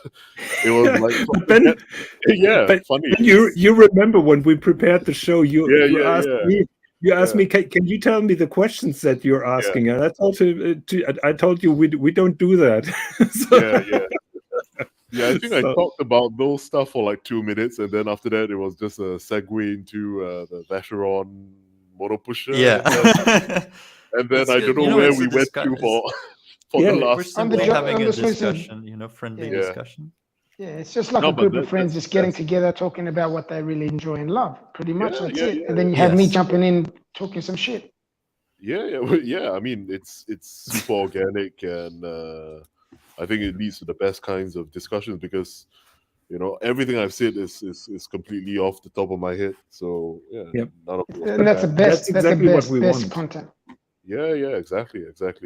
But I mean, you know, down the line, I'd be happy to come on another show, you know, and talk about more about my collecting journey and all that stuff too, if you guys want to. But I mean, I also love to, you know, talk about watches and all sorts of funny stuff as well, as you can tell. So that's great. It's been an honor. It's been an honor to have you on. I hope that this was not the only. I hope that this was not the only time that we had the pleasure to welcome you here on the show. I apologize for Mr. GMT if he offended you. But not at all. What do you mean I offended him? What do you mean? How did I offend him? I gave him everything but praises. Are you for fucking real or what? Yeah, you forgot he blew smoke up my. Blew smoke up his ass and stuff. Yes. Come on now. Well, I did put the link in the comments, so if anyone wants to jump in for and a ask quick any question personal or question, comment, feel free. Don't hesitate. I mean, you know, I love answering questions from interested people. Yeah. I'm just afraid that Mrs. Higgins will jump on and just shout at you that. Oh, I'm used to it. Now that would be fun. Interestingly, a lot of women also appreciate these watches. You know, I mean, I never designed them as unisex watches, but a lot of women, even for the Celestial Voyager as well. You know, there are one or two lady clients for the Voyager, and well, I guess it makes sense. They are you know, fairly expressive pieces. So yeah, it makes sense women will wear them, and they're also quite a elegant size as well. You know, they're not like 45 mm or something. Yes, but the combination with the aventurine and the enamel cloisonné with the colors totally makes sense also for a woman. Yeah, exactly. Yeah. But wait till you see the one coming up next. That will bowl you over. Yeah. You know the problem is that you haven't told me what is coming up. So I'll tell you secretly. I'll tell you. Okay. Off the record, if you want to. Yeah. Yeah, sure. Sure. We have some time. I appreciate it. On the after show. Privileges of being a client. So. So it doesn't look like anyone's going to come on. So. Yes, obviously nobody has the courage to come on and ruin the show. One question that I have, Ben, we have been discussing the cloisonné wires or the flat wires, which I should properly call them. One request that I made was that I don't want them to look gold color. So I guess that Sven Andersen is doing a kind of plating on the top. Yeah. Your Chinese artists, are they solely using the gold color, or are they working also with this kind of silver color for the cloisonné? You know, well, I can ask, but I've literally never seen any work from them. You know, and they create lots of vases, teacups as well, not just watch dials. I've never seen a single piece from them with silver wire. You know, so you're saying my watch is the first one that has silver wire, then? In a kind of. Well, I mean, definitely the first that I've seen. I never even knew cloisonné could be done with you know, silver or white gold wire, because I thought it was a technical thing, you know. I think they have to use yellow gold wire, but in some kind of way they do a plating or something on the top that it shines then silverish, because in my opinion, the less color you have on this watch, the better it is. Because I like the monochromatic tone on the world timer so much. Yeah. Well, it's definitely a matter of personal taste. I think the gold wire makes it look, you know, more beautiful, more intricate. But it depends on, you know, the image you choose. With this world map, I think the gold wire makes it look better because of oh, absolutely, yes. With this one, yes. Yeah, it's still mind blowing. Can you tell us? I'm not sure if you're the right person. The base of the cloisonné dial, is that always gold, or are they using other kind of metals as well? So for the workshop in La Chaux-de-Fonds, they only use gold for the base. I mean, as far as I know, for the dials they create for me anyway, it's always gold. For the one in China, they use silver. And, you know, that's not meant to be a cost-cutting thing. It's just a tradition, I guess. It's higher purity than sterling. It's 995 silver. So yeah, I mean, it's definitely not cheap either. I mean, you can imagine they create huge 6-foot vases. The whole thing is silver, and the whole thing is cloisonné enamel, and those cost like those cost a lot. Those cost in the millions, I think, if I recall. I've seen some of them. Yeah, very impressive. So these dials are actually a very inexpensive way of getting Xiong Song Tao piece, you know, because his other works are much more expensive. I mean, a little 2-centimeter teacup from him costs like, I think, a couple $1,000 US. So the whole thing is silver with cloisonné on it, and it doesn't tell time. So, and he's doing them all by himself, or does he have people working for him? He has a workshop and with apprentices, and that's the usual way of working for most workshops. I mean, you know, with the famous ones like Anita Porcher as well. She has a workshop with lots of apprentices and that sort of thing under her. So I mean, that mode of working has stretched back hundreds of years. So it's like the Da Vinci, like with his disciples. Yeah, it's basically a atelier with the master's name, and you know, obviously he or she will have you know, their apprentices and that sort of thing under them. There are also one-man show enamelers that I know of, but ultimately, what you know, I look for is the quality, right? So the mode of working is secondary to the finished product, you know, and the one-man show enamelers that I've met don't create as nice enamel dial as Xiong. So ultimately, I still go with Xiong, and he's much more expensive than many of the enamelers in China. He's probably like 10 times more expensive than the other guys. But I mean, it's worth. Yeah. I would like to ask for a personal favor. Could you ask the artist if he's able to create something similar to that? Because I don't have the 800,000 euros for this particular watch. Similar to this dial? Yes. So in my opinion, that is mind-blowing. Enamel dial made by Anita Porcher for Audemars Piguet. It's a minute repeater. They only made. If I recall, this is the Pioneer technique, isn't it? Is there a certain name for this kind of technique? I didn't know that. Yeah, I recall it's the Pioneer where they put gold flakes on it. Uh, we are working on something along this line. Ooh. So yeah, no, it won't look like that, but Mm. in this vein, yeah, with the Pioneer technique. So no, it's definitely possible. Oh, please keep me updated. That sounds very interesting. Yeah, Yes. definitely. I'm just waving Mrs. Higgins and wave with my wallet, so she knows what's coming I think the on. colors here are also very nice. You know, this sort of teal background. Yeah. It really matches with the gold. It's beautiful. Yeah. Yeah, this is beautiful, isn't it? This is Pioneer, isn't it? Mm-hmm. Yeah, where you Yeah. like deposit the gold on top, and then Yeah. you lacquer the whole thing. Yeah. There are various kinds of enamel. There's Pioneer, there's micro painting, there's cloisonné, and then the Champleth. Champleth is quite similar to cloisonné, but the mode of production is completely different.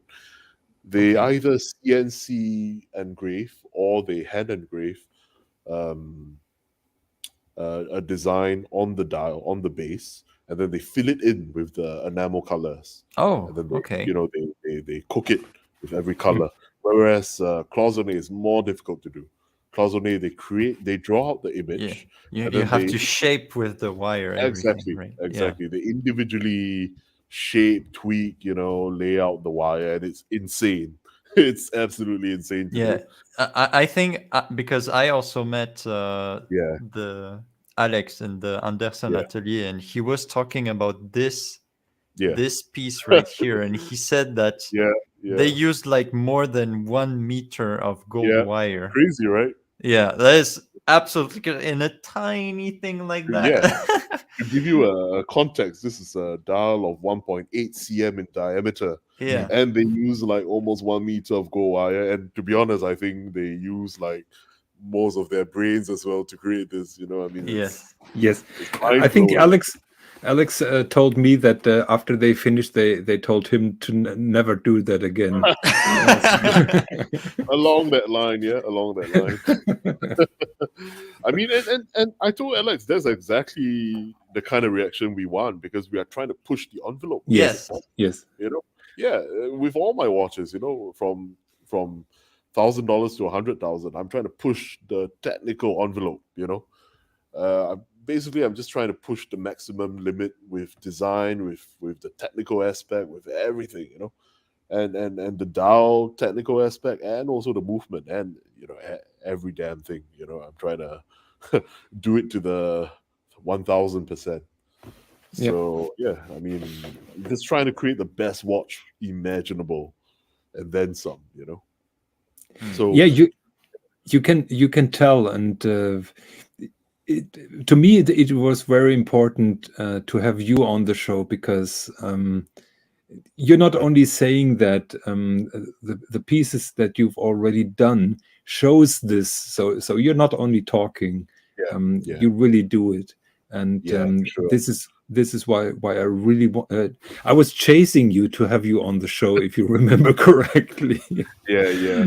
And Because I mean, I really enjoy being on the show as well. It's just the timing is a bit tricky it's for me, odd. but it's worth it. Yes. It's worth it. Tell me about it. Tell me about it. Well, you're Mr. GMT after all, not GMT plus 8, right? So, so technically, it's what 12:23 right now in GMT. Oh no, it's 7 hours. So No, he's on a half time zone, so he doesn't count. Basically, he's never sleeping. So okay, I think we're wrapping this up now. Yes. Then It has Swis. it has been an absolutely beautiful show. yeah, I It really was enjoyed it as well. yeah, Yeah, it was very enjoyable. I would like to say a big thank you to Mr. Benjamin Chee it's for been my coming, and pleasure and privilege. not only having such a nice conversation is always such a good experience. And as said Jonathan before, we didn't want to make this like a press interview or Yeah, something that would feel we planned Yeah. everything at the start, and everything Yeah. was scripted. Exactly. That would be so boring. We talked like 5 minutes before, and we were like, okay, Benjamin Chee is coming on the show tonight. Okay, what should we talk about? Oh, whatever. Just have a conversation about his whatever, watches. man. Okay, fine. No problem. But that's what makes the show special. It's just that it makes the show a group of friends. It's the human part of the of the watchmaking, and exactly. not the it's just shooting the breeze, business part. Just chatting among friends, about exactly everything under the sun, totally, among friends, and then Mr. GMT. Then you got me. my pleasure, Marco. I throw my spices in there just a little bit, just to make it a bit interesting. So Ben, thank you very much again from the bottom of my heart. First of all, creating that beautiful celestial Voyager, the World Timer. Secondly, to be such a kind and supportive person in my crazy ideas, and then hopping on the show. You're always welcome. Your madness. I love it, man. I love it. Yeah. Together we will torment Alex, so. You're always welcome on the show if you love to participate in a conversation or just rant about Patek Vacheron or whatever. So you're always welcome here. I have many rants. A lot of it can't probably be publicized, but yes, careful what you say. Gotta be gotta be guarded sometimes as well. But I have lots of stuff to say, lots of funny stories as well. So wow, yes, well, look forward to you coming back again and would be a pleasure. Sharing your stories. Wonderful. Big thank you. Big thanks also for the viewers here who were sitting through all of this. I hope that it was enjoyable, informative, and maybe opening some perspectives, some new aspects on horology, and especially Chinese watchmaking. Yes, and I think that this is what our show is all about. So let's run the trailer. Thank you very much again, and see you next week. Yes, and remember, always stay sexy. There you go. Thank you, everyone, and see you next time. Thank you, guys. Thank you, everybody.